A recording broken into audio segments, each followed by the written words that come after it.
18 साल से 40 साल की एज ग्रुप के लड़के लड़कियों तक सबको शॉक कर देने वाली एक क्राइम स्टोरी में आज एक और चौंकाने वाली बात पता चली। सोचिए, आफताब के घर में फ्रिज के अंदर श्रद्धा की लाश के टुकड़े पड़े थे और उसी दौरान डेटिंग ऐप से आफताब ने एक और लड़की से दोस्ती करके उसे अपने घर पर बुला लिया। एक बार फिर सुनिए, घर के अंदर लाश थी, लिव इन पार्टनर का कत्ल किया जा चुका था और मर्डर करने वाला शख्स उसी दिन डेटिंग ऐप के जरिए एक दूसरी लड़की को घर पर इनवाइट करता है, उससे दोस्ती बढ़ाने की कोशिश करता है। पुलिस अब इस एंगल से जांच कर रही है कि क्या श्रद्धा के अलावा कोई और भी विक्टिम है, क्या श्रद्धा से पहले भी किसी की हत्या हुई, क्या श्रद्धा के मर्डर के बाद भी किसी और लड़की का मर्डर हुआ। इंडिया टीवी के रिपोर्टर्स ने भी इस मर्डर की फुल इन्वेस्टिगेशन की है। मर्डर के लिए आफताब ने चाकू कहां से खरीदा, चाकू की धार चेक करने के लिए उसने क्या किया, 18 मई को मर्डर हुआ लेकिन 18 मई से ठीक 1.5 हफ्ते पहले क्या हुआ था।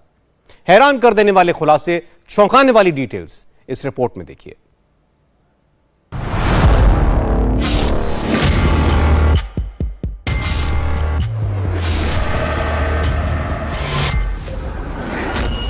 एक या 10, 35 टुकड़े या 350 टुकड़े, एक श्रद्धा या एक से ज्यादा, सिर्फ दिल्ली में एक को मारा या दिल्ली से बाहर भी कई और लड़कियों को आरी से काट डाला।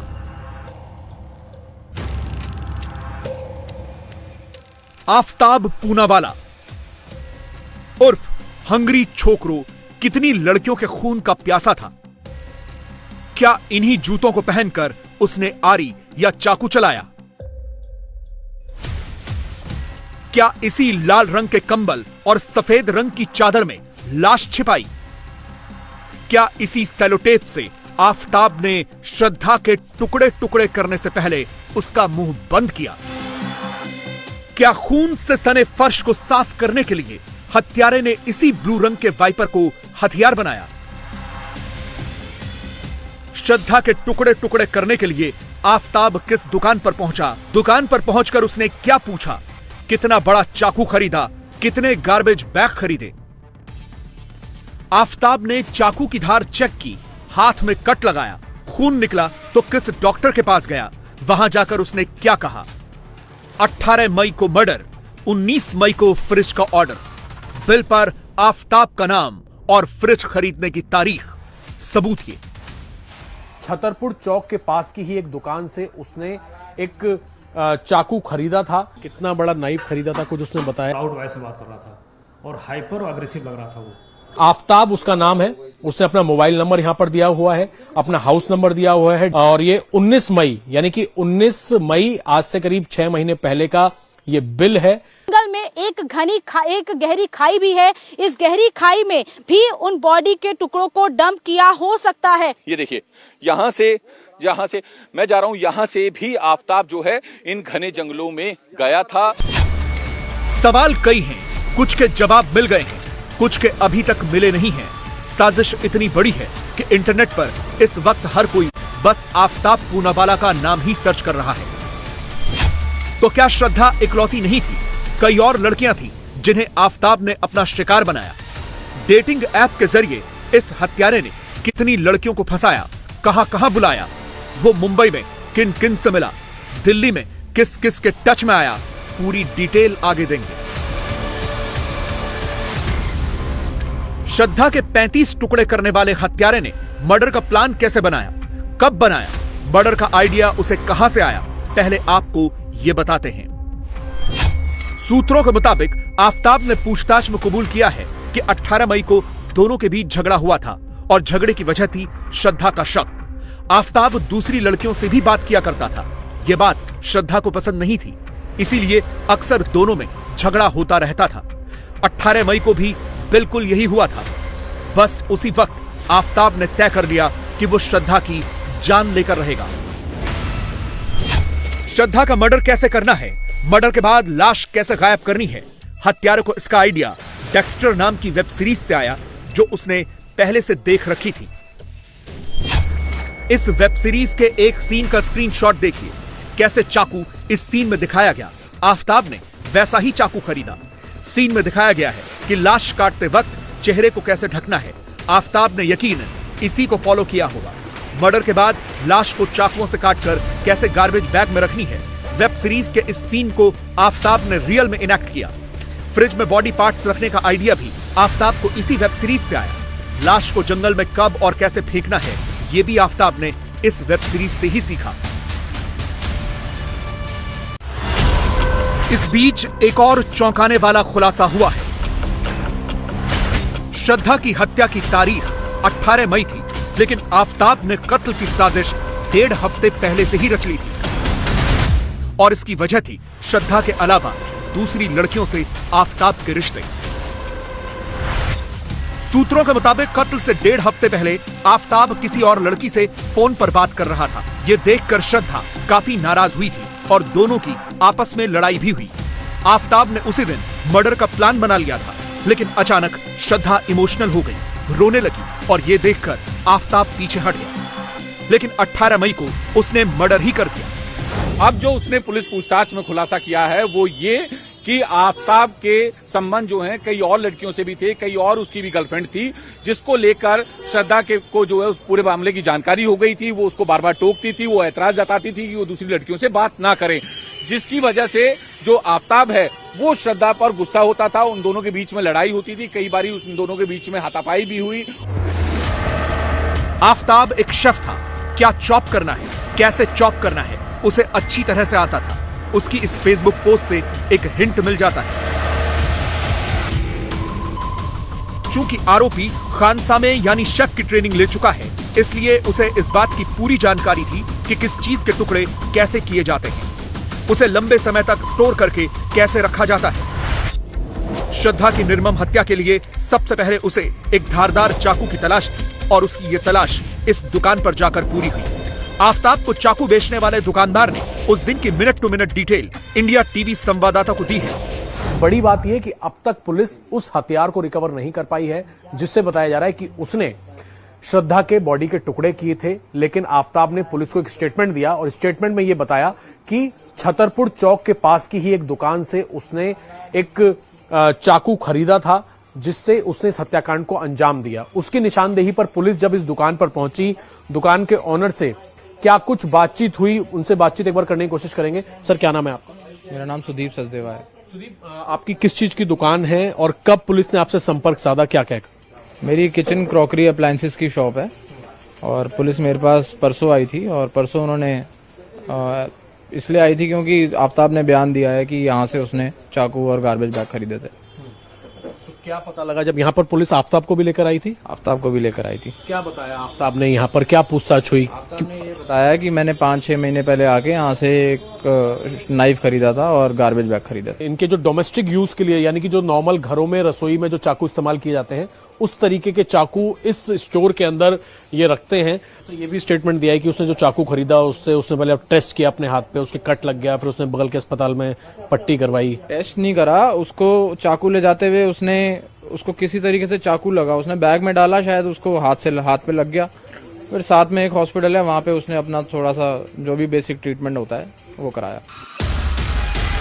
चाकू से काम बनेगा या नहीं, ये चेक करते करते आफताब के हाथ कट गए। इसके बाद वो दौड़ा दौड़ा बगल के क्लिनिक में पहुंचा और उस दिन क्या क्या हुआ, आफताब ने डॉक्टर से क्या बताया, उस वक्त वो कितना नर्वस था, इसकी डिटेल उस डॉक्टर ने दी है जिसने आफताब का इलाज किया था। सर, आफताब यहाँ पर कब आया था, किस तरीके का कट उसके हाथ में लगा हुआ था, कब का मामला है? जी, ये मई का मंथ था और अर्ली मॉर्निंग था। आई थिंक 10-11 बज रहे होंगे, ऐसा कुछ टाइम था। और आने के बाद जो है कैजुअलिटी में लेट गया। तो मेरे स्टाफ ने बोला कि सर देख लो, एक लेसरेशन है और छोटा सा लेसरेशन आया हुआ है और स्टिच कर दो। तो मैं गया उससे, तो फिर मैंने पूछा उससे, मैंने हिंदी में उससे बात की, तो वो हिंदी बिल्कुल नहीं बोल रहा था, सिर्फ इंग्लिश बोल रहा था और काफ़ी स्टाइलिश लग रहा था, काफ़ी डोमिनेंट, काफ़ी लाउड वॉइस में बात कर रहा था और काफ़ी तेज आवाज़ में बोल रहा था। तो उसने बोला कि while cutting fruit you know I got accidental injury in my right for arm and it is a superficial wound. तो फिर मैंने उसको देखा और उसके बाद वो सुपरफिशियल था, क्लीन कट था, ऐसा लग रहा था नाइफ से है। मैंने उसको स्टिच किया और कुछ मेडिसिन लिख करके फिर उसको जाने दिया। फिर उसको बॉडी लैंग्वेज कैसी थी उसकी, क्या कुछ डरा सहमा था या अस्पताल के अंदर बिहेवियर कैसा लग रहा था उसका? बिल्कुल उसके अंदर कोई डर नहीं था, कोई उसके अंदर कोई घबराहट नहीं थी और बिल्कुल जो है आई टू आई कॉन्टैक्ट था मेरे से, और काफ़ी बोल्ड, कॉन्फिडेंट और लाउड वॉइस में बात कर रहा था, और हाइपर और अग्रेसिव लग रहा था वो।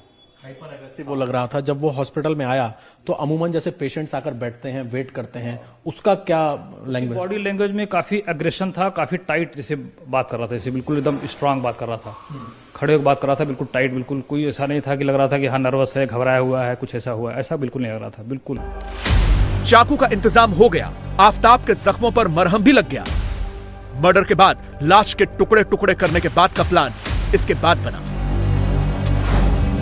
आफताब को पता था कि मर्डर के बाद अगर वो कहीं भी डेड बॉडी ऐसे ही डंप करेगा तो पकड़ा जाएगा, इसलिए उसने पूरी रात इंटरनेट पर अलग अलग वीडियो खंगाले, बॉडी को कैसे और किस तरह से चॉपर से काटा जाता है ये सर्च किया, लाश के टुकड़ों को खुले में न रख के फ्रिज में रखना है ये तक पता लगाया।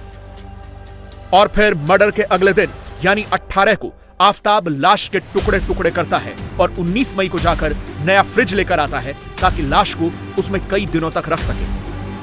आफताब उसका नाम है, उसने अपना मोबाइल नंबर यहां पर दिया हुआ है, अपना हाउस नंबर दिया हुआ है D93 गली नंबर 1 छतरपुर पहाड़ी इलाका, ये उसने यहां पर अपना पूरा एड्रेस दिया है। उसने डबल डोर जो फ्रिज है वो उसने यहां से खरीदा और उससे क्रेडिट कार्ड से स्वैप कराया। जीएसटी लगाने के बाद करीब 25,300 रुपए का डबल डोर जो ये फ्रिज था वो उसने खरीदा। और ये 19 मई यानी कि 19 मई आज से करीब 6 महीने पहले का ये बिल है। 18 मई के आसपास बताया जा रहा है कि उसने श्रद्धा की हत्या की और 19 तारीख को उसने एक पास की दुकान से डबल डोर फ्रिज खरीदा और उसमें बॉडी के जो पार्ट्स थे उन्हें रखा, जिसके बाद ठिकाने लगाया। जो दुकानदार थे वो जब आफताब यहां पर पहुंचा 19 तारीख को, क्या बोला उसने आके, क्या चाहिए, क्या डिमांड की?